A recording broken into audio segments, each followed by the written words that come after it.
Le budget primitif, dans un vrai travail d'opposition municipale, c'est démonter les affirmations péremptoires et recadrer les perspectives lorsque c'est nécessaire.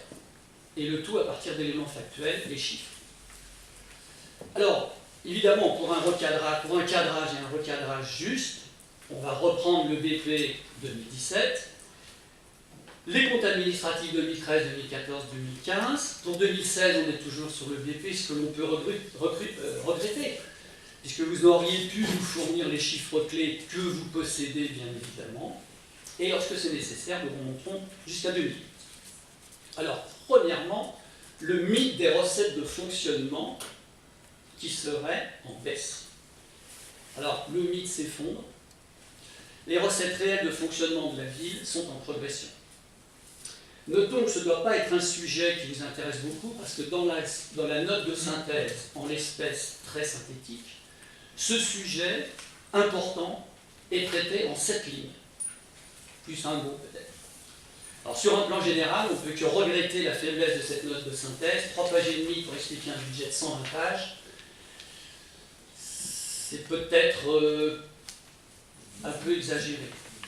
Alors, ou vous partez du principe que vos élus sont très intelligents, qu'ils maîtrisent tout, ou vous supposez qu'ils ne sont pas intelligents et qu'ils n'ont pas besoin d'avoir davantage d'explications.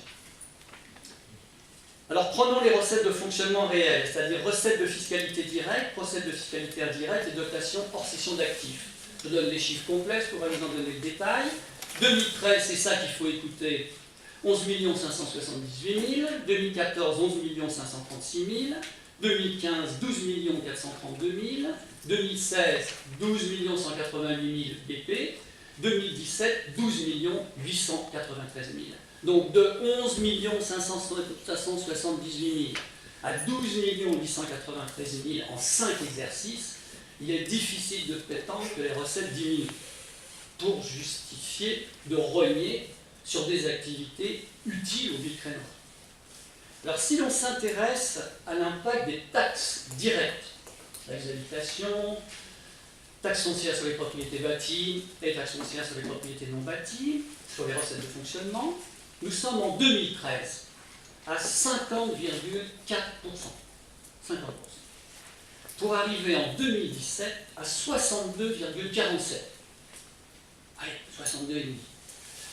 Même 72% de hausse, évidemment, donc 12,71 d'augmentation de la fiscalité directe taux de Vicrine en 2015.